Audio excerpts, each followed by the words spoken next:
Bonjour à tous et à toutes. J'espère que vous allez bien. Je suis vraiment contente d'être avec vous ce matin et cet après-midi, en fait, pour notre première journée pouce carré de l'année. Brièvement, je vais me présenter, en fait, si vous êtes à votre première présentation pouce carré. En fait, nous, pouce carré, on agit à titre de représentante en littérature jeunesse. Donc, qu'est-ce que ça veut dire? C'est que les maisons d'édition nous mandatent pour vous présenter leur catalogue. Donc, à vous, enseignants, bibliothécaires, techniciens, techniciennes, vraiment n'importe qui agit dans le milieu là, de la littérature jeunesse. Et notre but, c'est de vous faire connaître qu'est-ce qui est publié au Québec, mais aussi ailleurs au Canada, dans les communautés francophones. Et de vous faire connaître, oui, bien sûr, les nouveautés, mais aussi des fois les publications plus de fond qu'on appelle pour avoir toujours là, du matériel qui est pertinent à l'enseignement, qui est pertinent aussi pour les niveaux dans lesquels vous travaillez. Et voilà, donc c'est un peu ce qu'on fait. Notre but, c'est vraiment de faire vivre la littérature jeunesse dans les écoles et de vous faire connaître le plus possible des livres qui sont pertinents. Moi, je m'appelle Rose Carrière-Daigneault. On s'est peut-être déjà rencontrés dans d'autres présentations. Je travaille avec Pouce Carré depuis un peu plus d'un an et je vais vous présenter les éditions Méga. Donc, c'est une maison d'édition québécoise qui propose surtout des documentaires et on en a vraiment pour tout âge, donc autant pour le préscolaire jusqu'au plus vieux. On a des documentaires qui sont super intéressants, super colorés. Donc, on va en voir plusieurs ensemble et j'ai aussi une série de romans à vous présenter, une série de romans historiques. Donc, on reste quand même là, dans une petite saveur documentaire, si je peux dire, avec Méga. J'ai dit que je voulais vous partager, pas vous partager, pardon, vous présenter la bibliographie parce qu'elle est un peu différente. Je vais partager mon écran.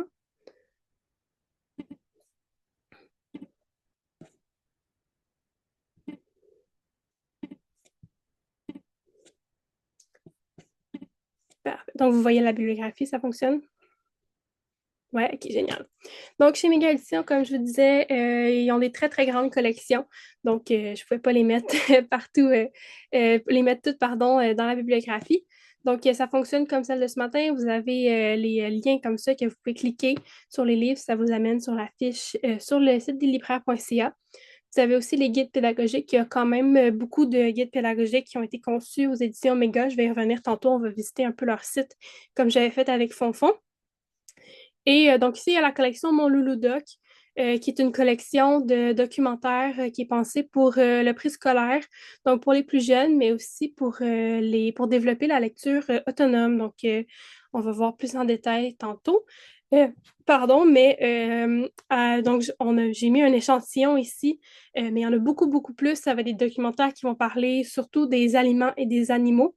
Mais vous pouvez cliquer sur le lien ici et vous allez avoir tous les titres qui sont parus dans cette collection-là. Si on continue, même chose pour mon Mégadoc, pardon.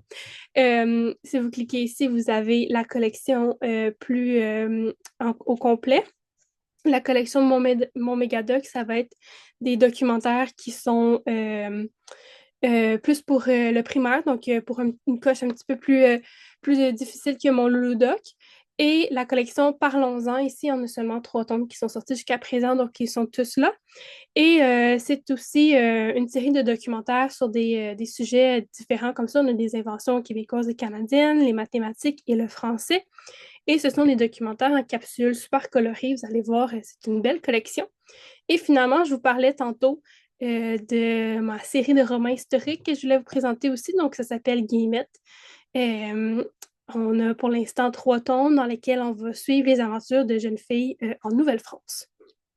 Donc, ça, c'est pour la bibliographie. Je voulais ensuite vous amener sur le site de Méga pour vous montrer le matériel pédagogique comme j'avais fait avec Fonfon. Donc, on a quand même plusieurs documents qui peuvent accompagner les livres. Je vais vous repartager l'écran. OK. Donc voilà, on arrive sur le site de Méga Édition. On peut aller dans l'espace enseignant et on peut sélectionner soit la catégorie univers social, sciences naturelles ou notre cycle, le cycle qui nous correspond. Donc, par exemple, si je vais au premier cycle du primaire, on va avoir les fiches pédagogiques qui ont été faites pour la série Mon Loulou Doc. Ici, ils sont regroupés là, en catégories. Donc, on a les fiches pour tous les loulou docs sur les oiseaux, sur ceux fruits et légumes, sur les mammifères marins, etc.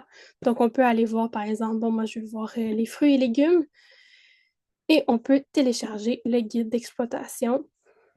On va voir plein d'idées, d'activités à faire avant la lecture, pendant la lecture, après la lecture, des activités plus ludiques, mais aussi des activités qui sont vraiment en lien avec le programme, le programme d'éducation. Donc, on peut avoir comme ça plein d'idées, d'activités à faire avec ces livres-là. Ils sont aussi disponibles pour le Megadoc, la collection Megadoc. Si je ne me trompe pas, il y a seulement celui de la musique qui est disponible déjà, mais les autres vont être disponibles sous peu. En fait, celui pour sur la musique et les animaux en danger, c'est Pouscaré qu'ils ont fait. Donc, ce sont nos fiches pédagogiques si vous voulez, si jamais vous voulez aller jeter un coup d'œil. Mais voilà, donc restez à l'affût pour celle sur les animaux en danger. Et finalement, la même chose pour la fiche pédagogique pour Guillemette. Voilà, elle est en cours de finalisation, donc elle n'est pas tout de suite disponible, mais elle sera disponible sous peu. Vous pouvez rester à l'affût. Et si vous voulez aller voir, là, comme je vous disais, tous les titres qui sont parus dans les collections, vous allez dans la section boutique et vous avez toutes les collections comme ça. Donc, par exemple, moi, si je veux voir tous les Loulou Doc, je peux cliquer ici et vous allez voir, là, vous en avez vraiment beaucoup que vous pouvez aller regarder. Voilà. OK. Donc, voilà, c'était ma petite introduction aux éditions Méga. Donc, sans plus tarder, je vais commencer ma présentation. Euh, je vais y aller au début avec, je pense, je vais commencer avec mes romans. Donc, c'est une, bon, pour l'instant, il y a 3 tomes qui sont sortis, mais il y en aura d'autres. Donc, c'est une série qui est en train d'être publiée. C'est écrit par Catherine Ferland, illustré par Karine Dupuis. La série s'appelle Les filles de Guillemette. Et on a, bon, le premier tome qui s'appelle Guillemette comme ça. Le deuxième tome s'appelle Marie. Et dans le fond, dans le premier tome, Guillemette a 11 ans. Et dans le deuxième tome, notre personnage principal, c'est la fille de Guillemette, qui a aussi 11 ans. Et ensuite, dans le troisième tome, qui s'appelle Catherine, on a la fille de Marie, donc la petite fille de Guillemette, qui a à son tour 11 ans. Donc, on sort d'une génération à une autre à chaque tome et on rencontre toujours notre héroïne qui a 11 ans. C'est une série de romans historiques, comme je vous avais dit, dans laquelle on va être projeté en Nouvelle-France. Dans le premier tome, dans Guillemette, on est vraiment au tout début là, de la colonisation là, de la Nouvelle-France. Donc, Guillemette, c'est une jeune fille qui habite à Paris avec sa famille. Sa famille qu'on va nous présenter au tout début de l'histoire, avec des portraits. Donc ça, je trouve que c'est intéressant. On a tous les personnages qui nous sont montrés comme ça. Et on a bon, leur nom, leur âge, leur occupation et leur portrait. Comme ça permet, bon, c'est des histoires dans lesquelles, je veux pas, il y a quand même plusieurs personnages historiques. Des fois, ça peut être mélangeant, mais on peut se référer à ces tableaux-là là, en cours de lecture pour voir, bon, par exemple, moi, je sais pas, le capitaine Morel, on dirait que j'ai oublié c'était quoi son rôle à lui. Ben là, je retourne au début. Puis là, je peux me dire, OK, oui, c'est vrai, il était navigateur. On a tous les personnages comme ça. Et on a aussi beaucoup d'illustrations là, à travers là, le roman. Par exemple, je vais vous montrer un extrait comme ça. Donc, on a quand même, c'est des romans qui sont quand même assez relativement longs dans le sens que on a une histoire qui est assez développée, mais il y a quand même beaucoup d'illustrations dedans et l'écriture aussi est assez aérée. On a certaines notes de bas de page aussi qui vont nous expliquer des fois, qui vont mettre en contexte certains faits historiques, qui vont mettre en contexte certains personnages historiques. Des fois, par exemple, bon, ici, la page que j'ai au hasard, on parle de l'Acadie. On a une note de bas de page qui va nous dire ancienne région de Nouvelle-France, dont le territoire correspondait à peu près à celui des provinces maritimes du Canada actuel. Louis Hébert y a réellement fait 2 longs séjours entre 1606 et 1613. Donc, on a quelques ajouts comme ça qui peuvent nous situer dans la lecture. On a aussi des pages avec de plus grandes illustrations comme ça, tout en couleur. Je trouve que ça rajoute vraiment un certain dynamisme là, à l'histoire. Ça permet d'avoir un visuel aussi qui accompagne. Et des fois, on a des illustrations qui sont plus petites, qui vont s'incruster comme ça dans le texte. Donc, comme je vous disais au début, on est à Paris avec Guillemette. Les parents de Guillemette, en fait, sont amenés par Samuel de Champlain à l'accompagner jusqu'en Nouvelle-France. En fait, ses parents sont Marie Rollet et Louis Hébert, là, que vous reconnaissez peut-être, donc qui sont des personnages historiques là, qui ont réellement existé, qui sont amenés, parce que le père de Guillemette est apothicaire. Donc, Samuel de Champlain là, lui a demandé là, de l'accompagner dans ses premiers voyages. Donc, son père est déjà allé en Nouvelle-France et là, il s'est fait proposer d'aller y établir sa famille pour justement, grâce à ses connaissances qu'il a, il peut être un atout justement à la nouvelle colonie. Champlain veut, entre autres, qu'il identifie des végétaux, qu'il puisse faire des remèdes. Bref, en retour, il va se faire offrir une grande terre et il voit vraiment ça comme un avantage pour sa famille. Donc, il décide de faire la grande traversée en bateau pour se rendre jusqu'à là-bas avec toute sa famille. Donc, Guillemette, elle va se retrouver sur un bateau avec ses frères et sœurs. Elle a un petit frère de 3 ans et une sœur aînée. Ils vont se retrouver en bateau et en fait, le roman commence en pleine tempête. Donc, Guillemette, elle a très peur. Ils sont en mer depuis plusieurs semaines. Elle a un peu perdu la notion du temps, un peu perdu, elle n'a aucune idée où est-ce qu'il se trouve. Elle trouve le temps long. Évidemment, c'est pas les conditions de vie les plus fantastiques hein, dans un bateau comme ça. Mais elle trouve un peu un refuge, si je peux dire, dans le dessin. Elle adore dessiner. Et elle se met là, elle a un cahier dans lequel elle fait des dessins pour s'occuper. Elle va nous faire part, je dirais, dans au moins la bonne première moitié là, du roman, ça va être sa vie au quotidien dans le bateau. Donc, on va assister à certains rituels, si je peux dire, maritimes. On va, par exemple, on va nous expliquer que quand le bateau franchit certaines limites maritimes importantes, il va y avoir des cérémonies de baptême dans lesquelles le plus jeune matelot va être baptisé. Bon, on va avoir justement d'autres personnages qu'on va rencontrer sur le bateau. Il va y avoir des religieux qui sont présents. Ça va créer quelques discords avec certaines traditions. Notamment, il va y avoir un des religieux, un missionnaire, Guillemette, elle trouve qu'il y a comme un comportement louche. On dirait qu'il est toujours dans son coin. Il y a un livre qui est écrit en langue étrangère. Il est toujours le nez dans son livre.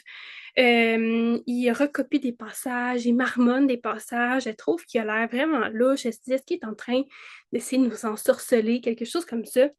Et ça va encore plus l'inquiéter quand on va se rendre compte que sa mère entretient de plus en plus une relation avec cet homme-là. Et ils commencent à se parler, ils commencent à s'échanger des passages du livre.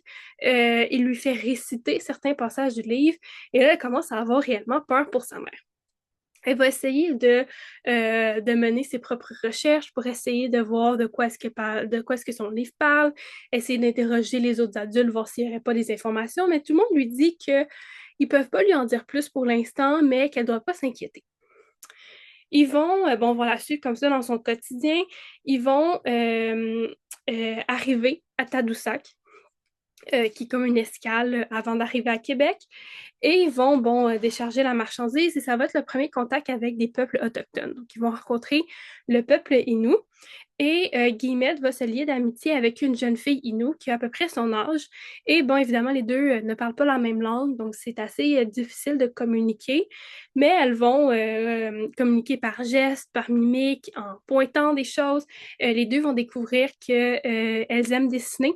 les deux. Donc, c'est un peu comme ça aussi qu'elles vont communiquer, qu'elles vont se montrer, bon, comment est-ce qu'on dit tel objet dans ma langue? Ah, moi, c'est comme ça qu'on le dit plutôt dans ma langue. Elles vont développer une certaine amitié. Et en fait, le lendemain matin, il va y avoir la messe. On se trouve à être dimanche.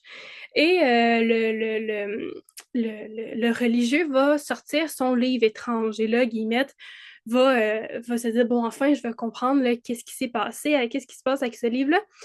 Et en fait, le religieux va se mettre à parler dans la langue du peuple autochtone. Donc, il a profité du voyage en bateau pour apprendre cette langue-là, pour pouvoir communiquer avec eux. Et tout le grand mystère là, qui résidait autour de ce livre-là, finalement, était fort simple.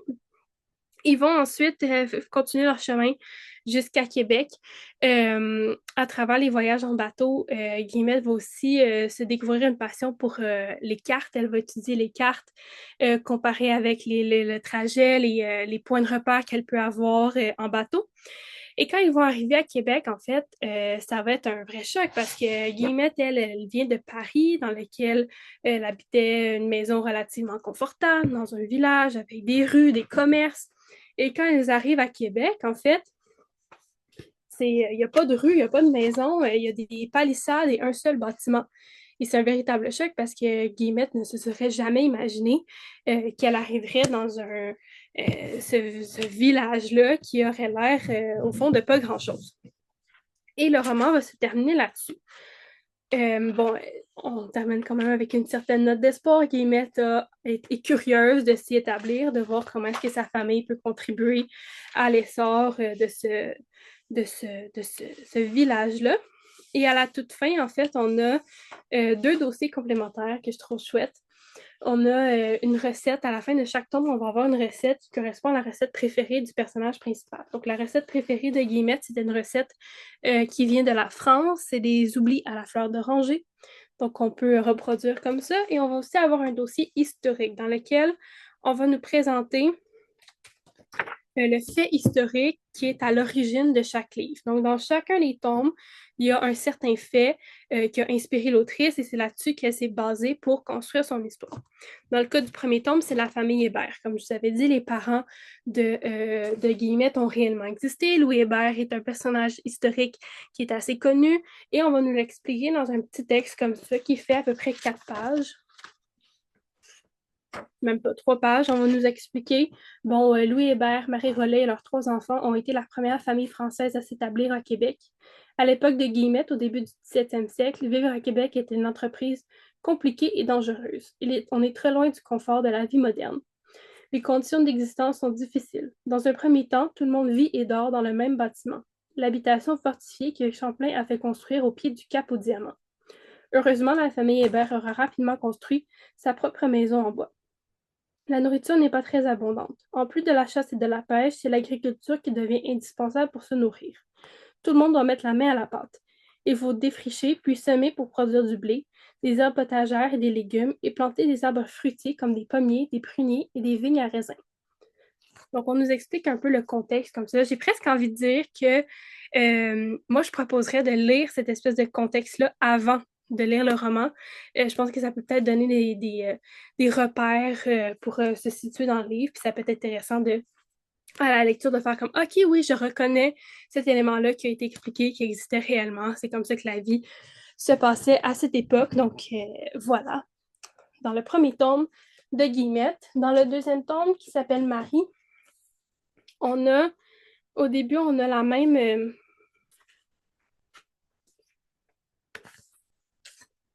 présentation des personnages comme ça en tableau. Et là, on nous présente Marie, on nous explique qu'elle est la fille de Guillemette, qu'elle a 11 ans. Et là, on retrouve Guillemette ici qui est rendue à 38 ans. Comme ça ici. Et on nous dit que cette histoire se déroule en 1644. Dans cette histoire-là, en fait, on va assister à l'arrivée des Augustines à Québec. Donc, Marie, qui est une petite fille très curieuse, elle adore en fait elle assiste à des cours avec les Ursulines, qui sont des sœurs enseignantes. Et les Augustines, elles, vont arriver alors qu'elles sont des religieuses qui sont plus soignantes. Elles vont arriver et en fait, pour construire un hôpital sur dans la nouvelle colonie et c'est sur une partie du terrain du père de Marie qu'elles vont pouvoir construire là, cet hôpital-là. Toute la famille de Marie veut pas beaucoup aider les Augustines dans leur construction. Par exemple, pour la grand-mère de Marie, donc la mère de Guillemette, si vous me suivez, elle qui connaissait bien les plantes, va se proposer pour dessiner le jardin. Guillemette, elle qui, on se souvient, adore dessiner, va aussi participer là, à l'élaboration des plans. Et Marie, elle, va aider en fait les Augustines à un peu défricher la terre, préparer les jardins, semer les graines pour faire un jardin sur leur terrain. Un jour que Marie se promène un peu dans les bois avec ses amis, joue à cache-cache, elle va tomber, en fait, elle essaie de se cacher derrière le tronc d'un arbre et sa jambe va glisser dans un trou. Et quand elle va réussir à se sortir de là, elle va trouver un crâne humain, en fait, dans le trou. Elle va tout de suite alerter ses parents euh, qui vont mener un peu des recherches pour trouver, bon, à qui appartiendrait ce crâne? Est-ce qu'on est tombé sur une tombe oubliée? Est-ce que c'est quelqu'un qui serait recherché? On essaie de chercher dans les anciens recensements, mais on nous explique que les premiers recensements de la colonie, en fait, ont été perdus dans l'incendie de l'église, que les pères jésuites ont bien essayé là, de refaire le recensement à partir de leur mémoire, à partir des informations qui restaient. Mais bon, cette reconstitution-là, elle n'est pas parfaite et il manque des informations. On est incapable, pardon, de retrouver à qui appartient ce crâne-là. Ça va être finalement en discutant avec les Augustines qu'elles vont avoir l'idée de fouiller dans les carnets de voyage de Champlain. Et une des Augustines va trouver l'histoire de Jean Duval qui aurait comploté en fait contre Champlain. Et on raconte en fait que sa tête aurait été exposée sur un pic pour décourager les autres de faire comme lui et que sa tête avait disparu lors d'une tempête et qu'on l'avait jamais retrouvée. Et bon, que c'est ce crâne-là que Marie a retrouvé dans la forêt. Et les Augustines vont, à la toute fin de l'histoire, vont offrir à Marie une bague pour son anniversaire et aussi pour la remercier de l'avoir aidée dans les jardins et dans les recherches pour retrouver le crâne. Et on nous explique à la toute fin que la bague, elle a véritablement été retrouvée par les archéologues. Donc, cette fois-ci, c'est vraiment ce fait historique-là qui est à l'origine de l'histoire. On dit, je vais, pardon, vous lire l'extrait. Donc, on dit la fillette s'empressa de l'ouvrir et fut stupéfaite en découvrant son contenu. C'était une bague en laiton. L'anneau de métal jaune tout brillant comportait un ornement serti de verre. Et là, on a une note de bottage qui nous explique, pardon. Des centaines d'années plus tard, lorsque les archéologues ont réalisé des fouilles sur le site de la résidence des Couillards, donc le nom de famille de Marie, ils ont découvert une bague d'enfant exactement comme cela. Donc, c'est l'histoire que l'autrice a décidé de faire autour de cette découverte archéologique-là. Et cette fois-ci, dans le deuxième tome, la recette qu'on retrouve à la fin, c'est une compote de pommes à la normande parce que Marie va planter des pommiers dans le jardin des Augustines. Et on nous raconte dans le petit dossier historique, on nous raconte la vraie histoire de la médecine en Nouvelle-France, donc par rapport à l'arrivée des Augustines, quel était le contexte, là, quels éléments est-ce qu'on utilisait pour soigner les gens à cette époque. Finalement, dans le troisième tome, qui s'appelle Catherine, donc on retrouve encore une fois notre présentation des personnages, et cette fois-ci, on a Catherine qui est ici, on a sa mère, Marie, et sa grand-mère, Guillemette. Donc, on a toujours les mêmes personnages qui reviennent. Et cette fois-ci, on va parler du recensement par Jean Talon. Donc, en fait, on est au début de l'automne. La famille de Catherine reviennent de... En fait, ils passent l'été de l'autre côté du fleuve. Ils ont une terre qu'ils exploitent là-bas pendant l'été. Et là, c'est le début de l'automne, donc retourne à Québec. On nous raconte que Jean Talon vient d'arriver il y a à peu près 1 an. Et là, il annonce le recensement. On nous explique qu'est-ce qu'un recensement, qu'est-ce que ça a eu comme impact en Nouvelle-France, pourquoi est-ce que c'est important, pourquoi est-ce qu'on s'en souvient toujours aujourd'hui. Et en fait, quand Catherine va revenir chez elle, elle va se rendre compte que sa grand-mère, donc Guillemette, a accueilli une jeune fille du roi chez elle qui s'appelle Marguerite. Et Marguerite, elle est assez discrète, elle est très timide, parle pas beaucoup, reste à l'écart, elle est toujours en train de broder. Et elle porte en fait un médaillon qu'elle est toujours en train de tenir son médaillon, un peu comme si c'était comme si ça la calmait.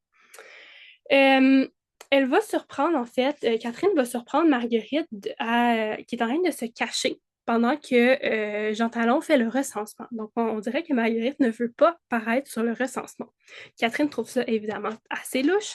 Elle va la suivre un peu en cachette et elle va tomber, en fait, sur le médaillon de Marguerite qu'elle a fait tomber par accident. Et quand elle va étudier ce médaillon-là, elle va se rendre compte que c'est un médaillon qui représente comme un dragon un peu. Et elle va le montrer à sa grand-mère, qui va lui expliquer en fait que c'est un symbole qui est relié à la Sainte Marguerite, qui est une sainte qui est protectrice des femmes qui accouchent et des nouveau-nés. Et bon, elle trouve que c'est bizarre parce que le médaillon il est fait en argent massif. C'est sûr que ça coûte très cher. Bon, elle trouve pas, ça pas vraiment comment est-ce que Marguerite s'est retrouvée avec ce médaillon-là qui a quand même beaucoup de la valeur. Et aussi, pourquoi est-ce que Marguerite se sauve du recensement.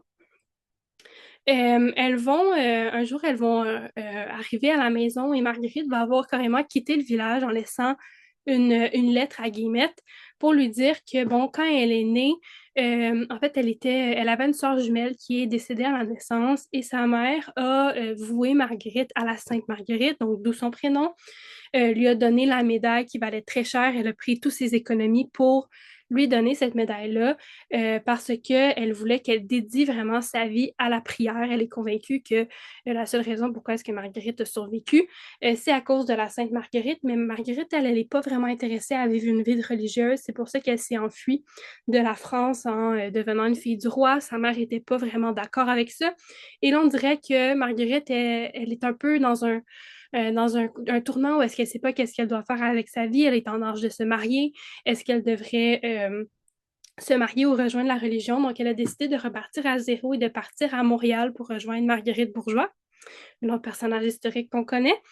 Et bon, quelques mois plus tard, Guillemette va recevoir une lettre de Marguerite qui lui explique qu'elle s'est mariée à Montréal, qu'elle a refait sa vie, qu'elle est heureuse.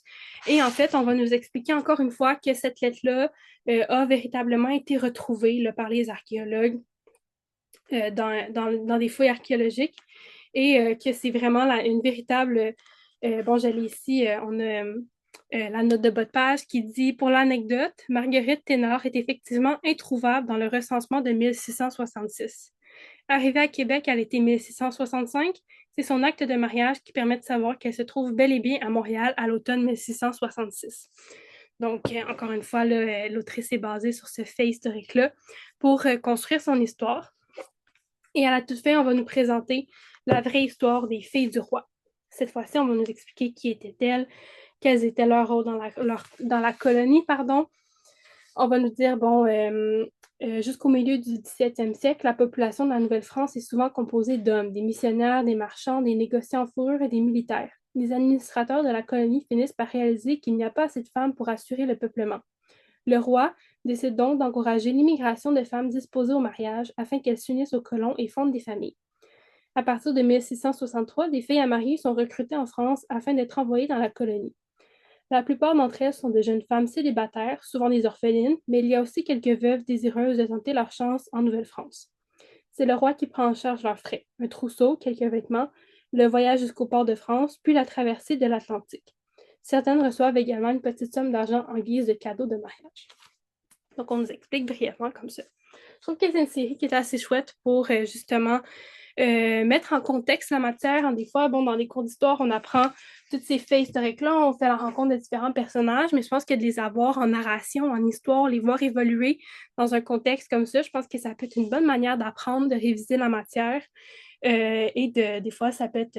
Quand on nous l'explique différemment, des fois, c'est juste ça que ça prend pour cliquer, pour comprendre un concept, comprendre un événement historique. Je pense que ça peut être un outil qui est intéressant. Je vais tomber du côté des documentaires maintenant. Et je vais commencer avec la première collection qui est... est-ce que vous aviez des questions pour Guillemette? Ça va? Parfait. Donc, oui, la collection Mon Loulou Doc, ce sont des documentaires qui sont conçus pour le préscolaire, mais aussi qui sont écrits avec la méthode facile à lire et à comprendre. Donc, on nous l'explique ici, la méthode Falk, facile à lire et à comprendre. Et en fait, bon, ce sont des documentaires qu'on peut utiliser pour pratiquer la lecture autonome. Il y a beaucoup de sujets différents. Comme je vous disais tantôt, c'est surtout les aliments et les animaux. Là, j'en ai sélectionné 4 parce que je ne pouvais pas toutes les sortir, j'allais avoir une pile haute de même. Mais j'ai par exemple les pommes, j'ai aussi les manchots,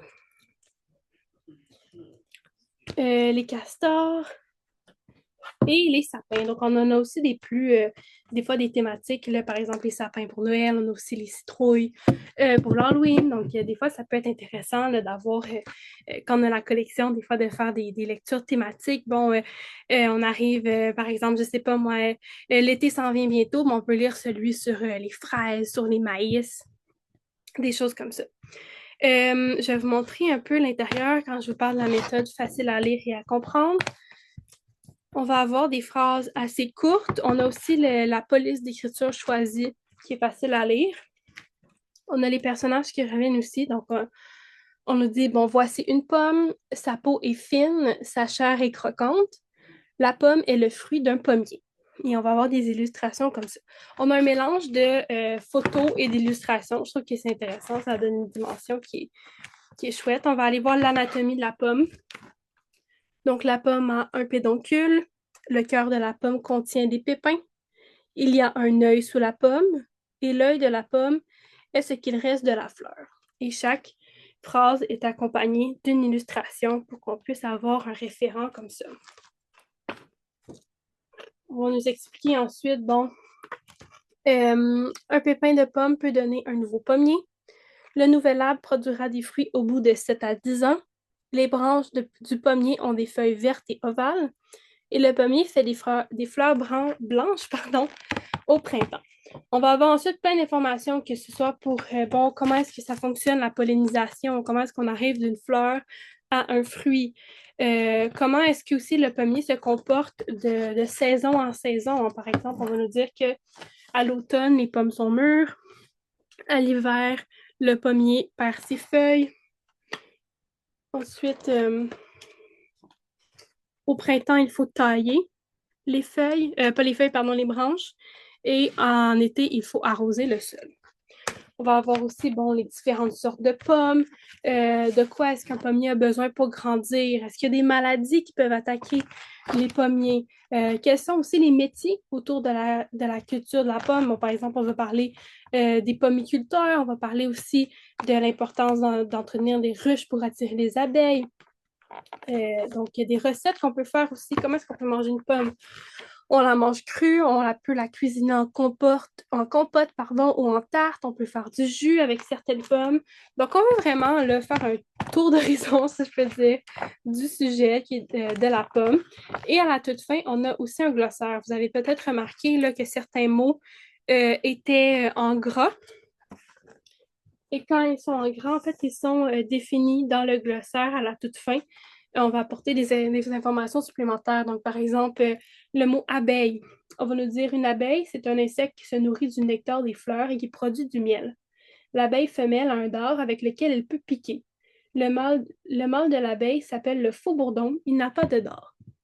Donc, on va nous apporter comme ça des informations supplémentaires. Et on a vraiment là plusieurs je pense qu'il n'y a aucun sujet là, qui n'est pas abordé avec les Loulou Doc. Là, on peut vraiment trouver pour tous les goûts, toutes les passions, tous les intérêts qu'on peut porter.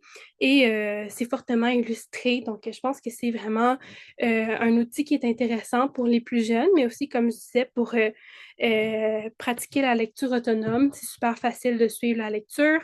Et en même temps, on apprend des choses sur différents fruits, légumes, différents animaux aussi. Il y a aussi fréquemment des nouveaux titres là, qui sortent, donc vous pouvez garder un œil si jamais ça vous intéresse. Je vois qu'il y a Stéphanie qui a un commentaire. intéressant pour les élèves en francisation, effectivement. C'est vraiment le genre de livre qui pratique le vocabulaire aussi, hein.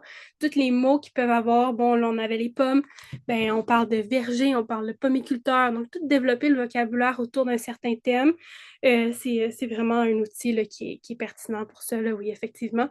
Puis, ça reste que tu sais, oui, c'est conçu pour les plus jeunes, mais même moi, j'ai appris plein de choses sur plein de sujets différents. Là. Par exemple, celui là, sur les castors, là, moi, j'ai appris plein de choses. Là. Je me suis rendu compte que j'avais pas une vaste connaissance sur les castors.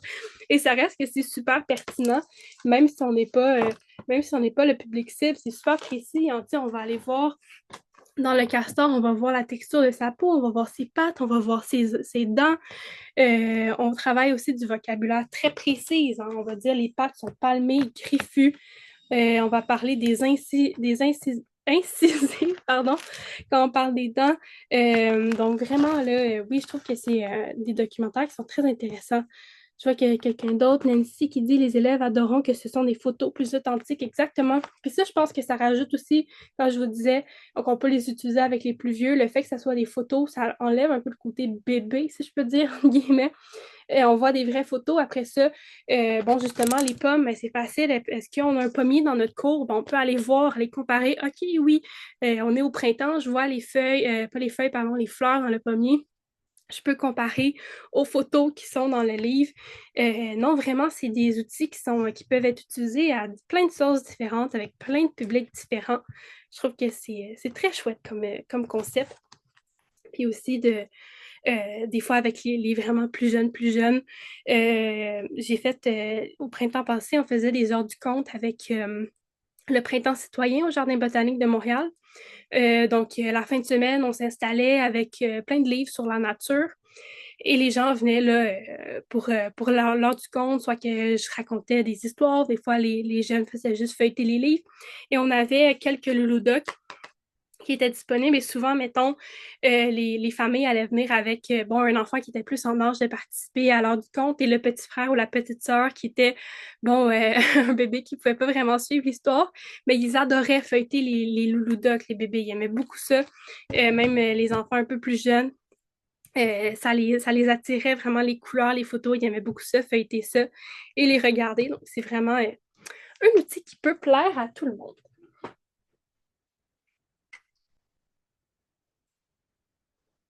La deuxième collection dans laquelle je vais me diriger, c'est la collection Mon Mégadoc.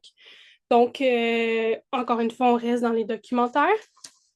Et cette fois-ci, on s'adresse plutôt aux enfants d'âge primaire. Donc, en fait, j'en ai 4 sous la main. Il en existe plus. Ceux que j'ai sous la main, j'ai Les Bonbons, qui est écrit par Daniel Tremblay. J'ai aussi La Musique par Pénélope Jolicoeur. Les Animaux en danger. Et celui-là qui moi je le trouve effrayant comme livre. On dirait quand il est sur le dessus de ma pile, on dirait que je fais le saut à chaque fois. Donc voilà, c'est ceux que j'ai sous la main. Puis je les trouve, visuellement, je les trouve vraiment intéressants, la collection de mon Mégadoc. Euh, parce que bon, les illustrations sont super colorées. Encore une fois, on a des photos au lieu des images. Je trouve que pour un documentaire, c'est vraiment chouette. Et les pages couvertures, en fait, là, je pense que ça ne rend pas super bien à l'écran. Mais les titres sont toujours, tu sais, quand on bouge, l'illustration, ça capte la lumière, là, c'est comme un peu métallique. Ça rend pas super bien à l'écran, mais en tout cas, je trouve que, je trouve que c'est chouette comme petit ajout. Et bon, on a vraiment, dans la collection de mon Mégadoc, je trouve que ce qui est chouette, on a une table des matières vraiment très détaillée. Donc ça, c'est la table des matières. Là, je suis dans celui pour les bonbons. On a la table des matières comme ça qui est hyper détaillée et dans le fond, chaque double page va nous parler d'un certain concept. Par exemple, ici, on a bon, les origines des bonbons, les débuts de la confiserie, l'arrivée du sucre de canne en Europe, la trêve des confiseurs, les cadeaux des rois et des seigneurs. Ensuite, on peut nous parler de différents types de bonbons. Donc, les caramels, les bonbons gélifiés, les boules de gomme, les pâtes à mâcher, les gommes à mâcher, les pastilles, les réglisses, etc. Donc, on fait vraiment un tour d'horizon de cette thématique-là. Et vraiment, vraiment complet. Et la table des matières fait en sorte qu'on peut aller cibler l'information si jamais c'est le genre de livre, je trouve, qui peut être super intéressant à utiliser dans des travaux de recherche. Des fois, si les élèves ont des exposés oraux à faire ou quelque chose comme ça sur un sujet précis, je trouve que c'est des livres qui peuvent être utilisés comme outil de recherche de manière super efficace, puis la table des matières peut les aider dans ce cas-là. Donc, souvent, dans les mégadocs, on va avoir une première partie qui va être plus historique, si je peux dire, dans laquelle on va retracer des premières traces archéologiques, par exemple, dans ce cas-là, des bonbons, comment est-ce que les bonbons ont été utilisés au fil du temps jusqu'à aujourd'hui. Et ensuite, on va avoir une deuxième partie qui est plus euh, de présentation, si je peux dire, où est-ce que l'on va nous présenter plusieurs types de bonbons. Par exemple, dans celui sur les animaux en danger. Sur les animaux en danger, au début, on va nous présenter un peu on va nous faire comprendre l'évolution des animaux. Là, on commence vraiment avec l'apparition de la vie sur Terre, qu'on va nous expliquer. Ensuite, on va aller, l'évolution, différents concepts de l'évolution. Les écosystèmes, c'est quoi un écosystème? Comment ça fonctionne un écosystème? La biodiversité, les réseaux alimentaires. Donc, une partie un peu plus théorique. Et ensuite, en deuxième partie, on va nous présenter différents animaux. Donc là, on a vraiment des fiches. Donc, par exemple, on a le gorille comme ça, qu'on va nous présenter avec, on a une petite introduction. On va avoir des petites capsules, le savais-tu, avec des petits faits intéressants, comme des faits en rafale, là, qu'on peut retenir bien. Ensuite, on va avoir une fiche un peu plus technique. Excusez, ils sont gros, ils sont difficiles à montrer à l'écran. Donc, avec un peu des informations plus techniques comme ça. Donc, l'habitat, le type de régime alimentaire, sa taille, son poids moyen, sa durée de vie. Qu'est-ce qui fait en sorte qu'il est en danger?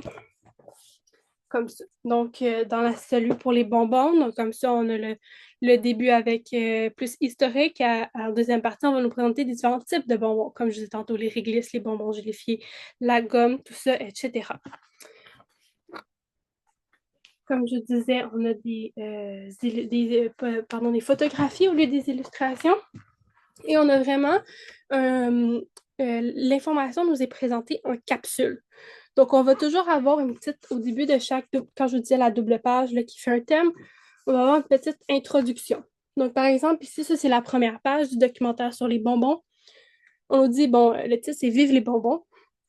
Les bonbons, aussi appelés confiseries ou friandises, sont des sucreries. Il en existe de toutes les formes, de toutes les couleurs et aux textures différentes. Dans le monde entier, ils font le bonheur des petits et des grands. Et ensuite, on va avoir plusieurs petites capsules qui vont aborder des sous-thèmes, si je peux dire, par rapport à la thématique de la page. Et on a toujours le savais-tu, je trouve qu'il est vraiment chouette. C'est le genre d'information qu'on veut retenir et qu'on partage après ça au souper, qu'on a envie de partager au souper à nos parents en disant, bon, savais-tu que apparu au 17e siècle, le terme bonbon vient de la répétition de l'adjectif bon.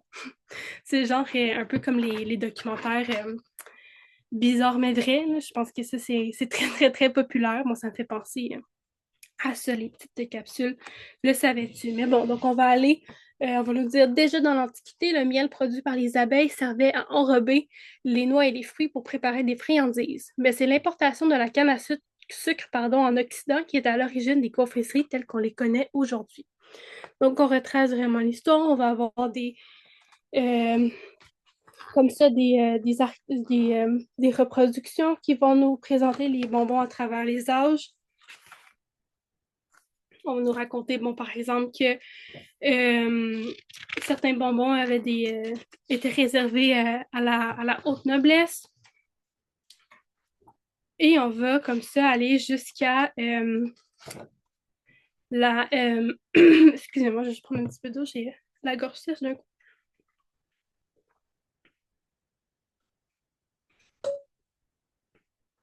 Pardon. Donc, des techniques de fabrication des bonbons. Comment est-ce que ça se fait qu'il y a des bonbons qui sont durs, qu'il y en a qui sont mous? On va nous expliquer là, les différentes techniques, le fait que la température de cuisson du sucre va influencer la texture finale. Comment est-ce qu'on ajoute des arômes? Comment est-ce qu'on ajoute des couleurs aux bonbons? Des manières naturelles de le faire, des manières moins naturelles de le faire. Et on va aussi parler, de tout le côté, là, quand les bonbons sont devenus fabriqués de manière plus industrielle, si je peux dire. Qu'est-ce que ça implique? Autant du côté des avantages que des désavantages. On va nous parler, par exemple, des les bonbons qui goûtent mauvais. Là. Je ne sais pas si j'ai des fans d'Harry Potter dans la salle. On va parler des petits bonbons de Bertie Crochu comme ça qui peuvent nous surprendre avec soit une saveur délicieuse comme cerise ou plutôt dégueu comme œuf pourri. Et voilà, et donc on a par exemple différents, ensuite on va aller voir différents types de bonbons. Donc on a une page sur le nougat. Bon, qu'est-ce que le nougat? D'où est-ce que ça vient? Euh, Comme ça, comment est-ce qu'on le fabrique? Les dragées,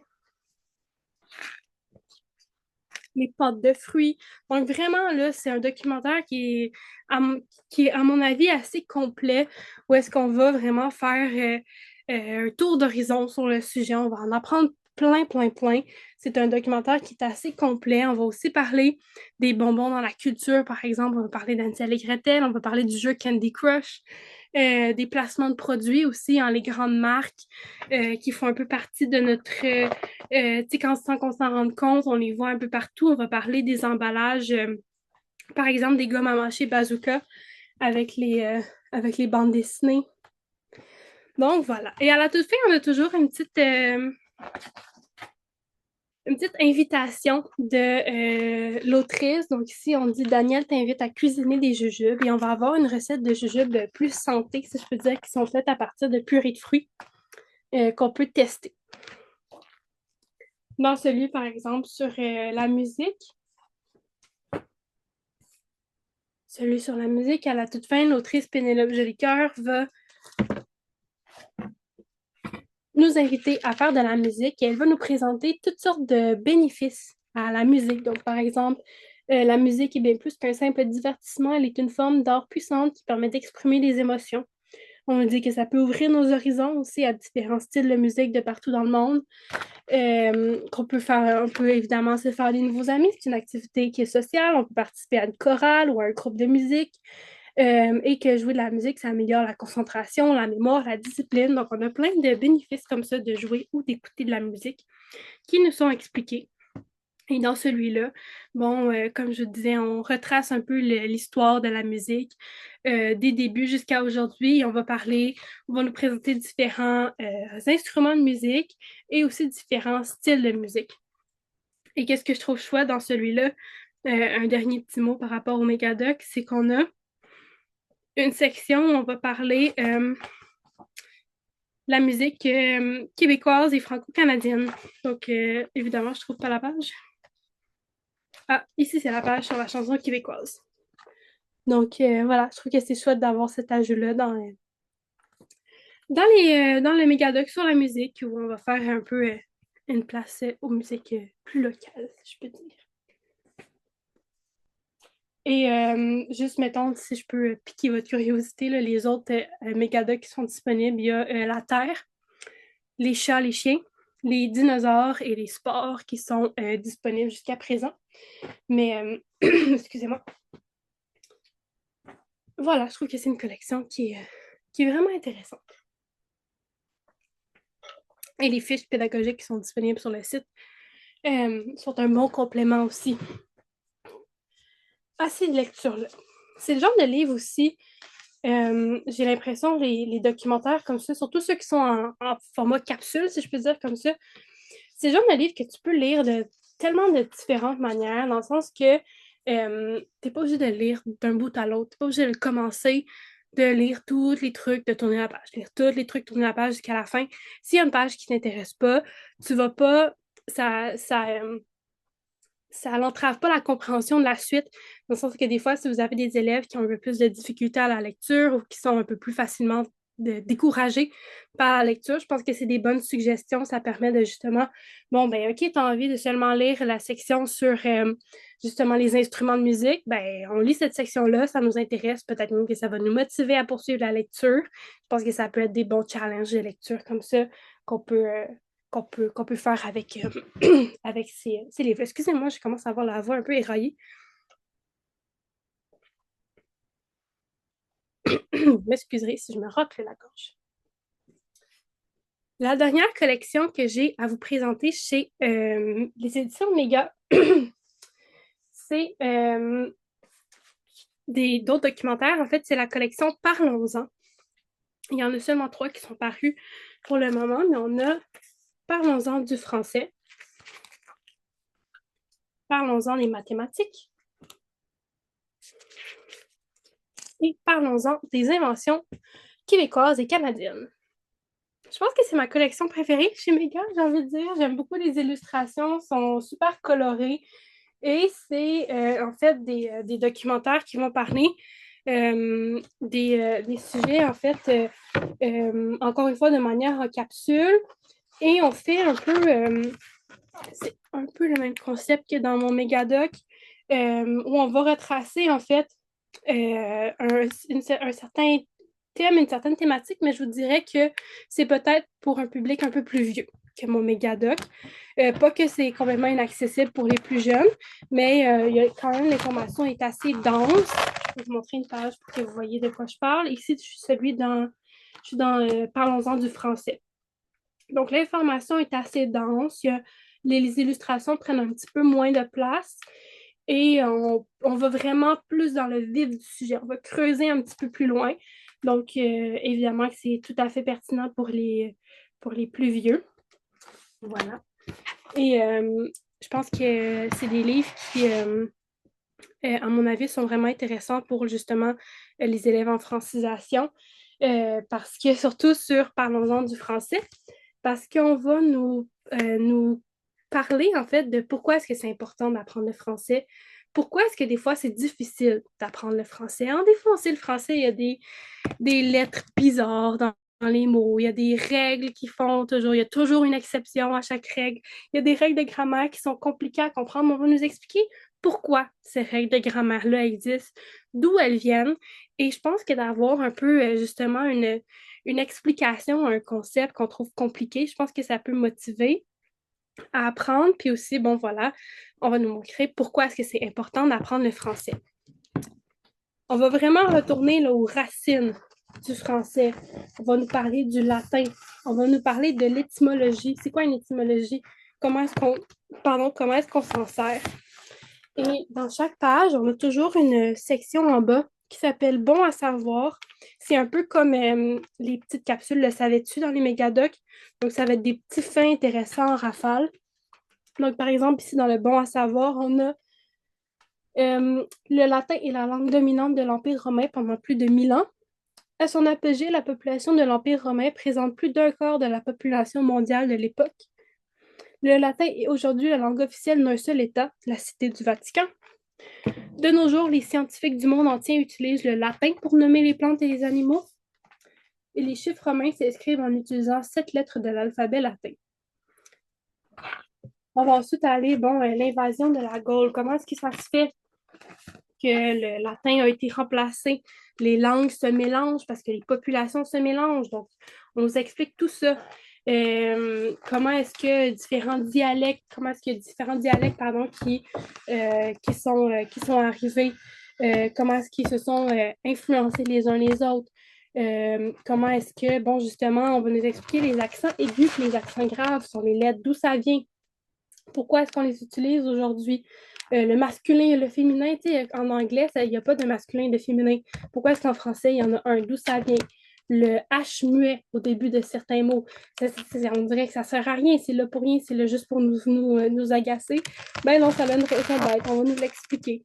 On va avoir aussi le passé composé, par exemple. Comment est-ce que ce temps de verbe-là, pardon, est aspiré? Donc, par exemple, ici, on parle du H muet ou aspiré. On nous dit que c'est en partie une question d'étymologie. On nous a défini. Je m'excuse, le livre craque, j'espère que ça ne fait pas trop de bruit. Donc, oui, on nous a expliqué le concept de l'étymologie plus tôt.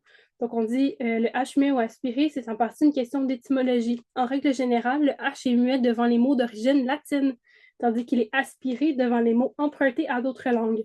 Ainsi, la liaison est permise entre le mot homme, issu du latin homo, mais on dit le A, la haie, le hasard et le hamster.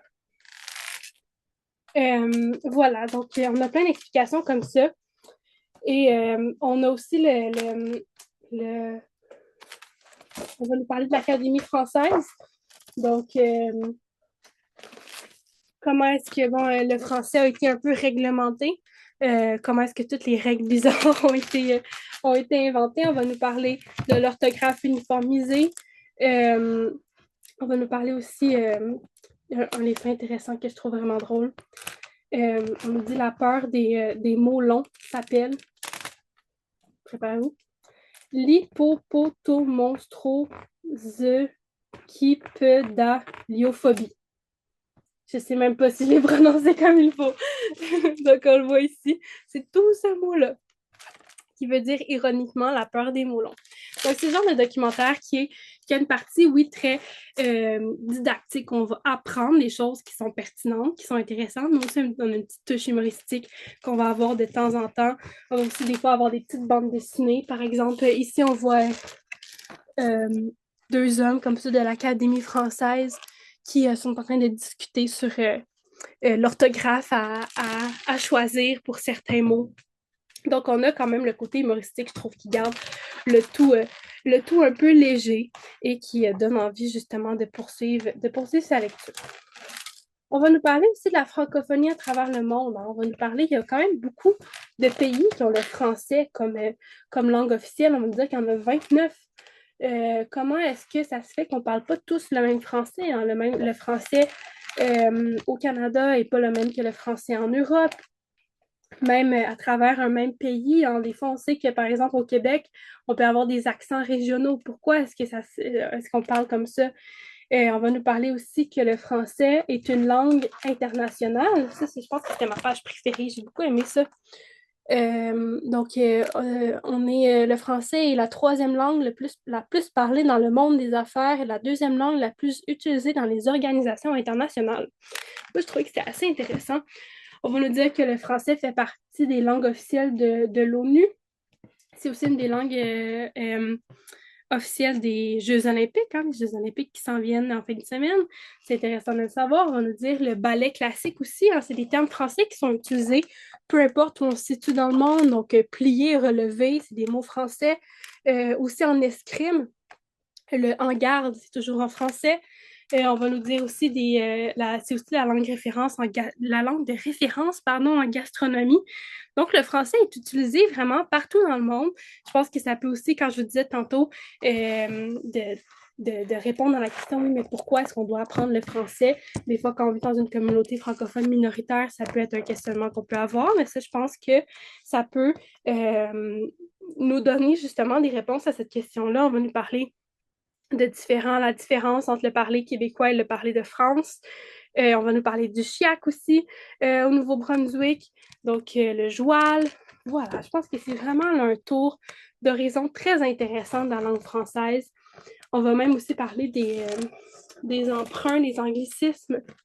On va nous dire aussi qu'il y a certains mots qui sont des faux amis, hein, comme on dit.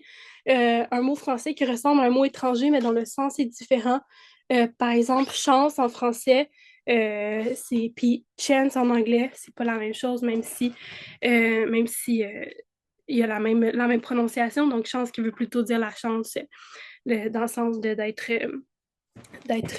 chanceux, tandis que chance en anglais, on parle de probabilité. Donc, voilà, je trouve que c'est vraiment les documentaires très intéressants qui peuvent nous donner plein d'informations. Puis celui que j'aime beaucoup aussi, c'est parlons-en des inventions québécoises et canadiennes. Celui-là est un peu différent dans le sens qu'on a plutôt on a une organisation de l'information qui est un peu différente. On va vraiment nous présenter, pour chaque page, on nous présente une invention. Donc, on n'a pas un tour d'horizon, on n'y va pas vraiment en ordre chronologique, mais plutôt par invention. Donc, on va consacrer une section à une invention, on va passer à une autre, et ainsi de suite, au lieu de faire une présentation peut-être plus chronologique. Et on va nous parler de plein d'inventions qui ont été inventées au Québec et au Canada. Il y en a qui sont un peu évidentes. Par exemple, on va nous parler du chasse-neige et de la souffleuse à neige. Celle-là me semble assez évidente. On va nous présenter plusieurs informations là-dessus. Bon, qui l'a inventé, dans quel contexte, dans quelle partie du Canada, qu'est-ce qui a mené. Des fois, souvent, il y a des inventions qui c'est des hasards ou des erreurs. On voulait faire autre chose, puis finalement, on est arrivé à ce résultat-là. Et finalement, ça devient une invention qui est utilisée super couramment de nos jours. Et on a aussi toujours la section bon à savoir avec les petits faits en rafale. Donc, par exemple, ici, on nous dit les flocons de neige tombent en général à une vitesse de 6,5 à 9,5 km/h. Les déneigeuses de Montréal nettoient plus de 10 000 km de rues et de trottoirs après chaque tempête de neige. C'est l'équivalent de 20 allers-retours Montréal-Québec. On va nous parler de la tempête du siècle qui a eu lieu en mars 1971 dans le sud du Québec. On va nous parler évidemment du hockey, du beurre d'arachide, hein, c'est une invention canadienne. On lui dit, bon, d'où vient l'arachide? Comment est-ce que l'arachide est arrivé au Canada? Comment est-ce qu'on a pensé à en faire du beurre? Le smoke meat de Montréal. Le basketball qui vient de l'Ontario. Plein d'informations comme ça, jusqu'à des informations toutes récentes, des inventions toutes récentes, pardon, comme les pages sont collées, pardon. OK. Le Handyscan 3D. Je ne connaissais pas. Personnellement, j'ai appris beaucoup de choses dans cette page. Je ne savais pas qu'est-ce que c'était, mais c'est ce qui permet, entre autres, de faire des reproductions des dents des gens pour faire des appareils dentaires au lieu de faire des empreintes avec une pâte, là, comme on faisait avant. On utilise ça maintenant, ce que je trouvais fascinant. Le casse-tête 3D aussi. Voilà, donc plein d'inventions. J'arrête pas de dire information, mais d'inventions. Je m'excuse, je sais pas pourquoi je fais cette faute-là. Donc, plein d'inventions québécoises et canadiennes. Encore là, je pense que ça peut justement donner un petit, comment dire, une petite fierté de dire, ah, OK, ça a été inventé par quelqu'un de chez nous. C'est quand même chouette. Il y en a qui sont plus impressionnantes, il y en a qui sont plus évidentes, comme je disais, le hockey. Et bon, aussi dans cette collection-là, rapidement, il y a celui sur les mathématiques qui, là, on se rapproche vraiment de celui du français. Mais dans ce cas-là, on va parler de concepts mathématiques au lieu de parler de règles de grammaire. J'espère que vous avez fait des découvertes aujourd'hui. J'espère que ça a été intéressant pour vous. Encore une fois, je vous rappelle que vous allez recevoir l'enregistrement par courriel dans les prochains jours. Donc, si vous avez besoin de retourner voir certains passages, ça va être disponible pour vous. Et je vous rappelle aussi, là, dans le chat, vous avez les dates pour les prochaines journées post-carré. La prochaine qui est le 26 mars. C'est le même... on reprend le même horaire, mais avec des maisons d'édition différentes. Donc, vous êtes bien évidemment tous et toutes invités. Et j'aimerais super ça vous revoir. On va voir des maisons d'édition différentes. Et encore une fois, si jamais ces dates-là ne vous conviennent pas, vous pouvez quand même vous inscrire et vous allez recevoir le lien de rediffusion. Et voilà, les bibliographies, si jamais vous les avez, vous pouvez les télécharger directement dans le chat, mais si jamais vous avez des fois des problèmes pour le téléchargement, on va les envoyer aussi par courriel. Donc, vous allez les recevoir. Je vois Céline qui dit c'était une première pour moi et merci, c'est très intéressant. Ben, merci à vous, je suis contente de vous avoir rencontré. Je vois tous vos messages et merci. Ben, merci pour vous, ça me fait vraiment plaisir. J'aime vraiment ça, vous présenter des livres. Je trouve que c'est chouette. J'espère que c'est utile dans votre vie quotidienne aussi d'avoir toutes ces suggestions-là. Et j'en profite aussi pour vous dire si jamais, en fait, bon, aujourd'hui, c'est une journée pouce carré, donc on invite tout le monde à se joindre à nous. Mais tout au long de l'année, on organise aussi des présentations de livres. Vous pouvez faire la demande là, pour une présentation de livres pour vous, vos collègues. On peut on fait les choix de maisons d'édition selon vos besoins. Donc, si vous nous dites, par exemple, on a vraiment besoin dans la bibliothèque de renouveler notre collection de bandes dessinées, par exemple, on peut sélectionner des maisons d'édition qui présentent beaucoup de bandes dessinées. On vous présente ces livres-là. Ça peut être des demi-journées comme aujourd'hui. Ça peut être des journées complètes avec 3 maisons d'édition. Ça peut aussi être une seule maison d'édition qu'on vous présente et c'est toujours gratuit pour vous. Et ça nous fait toujours plaisir. Donc, si jamais je peux vous mettre l'adresse courriel de ma collègue dans le chat.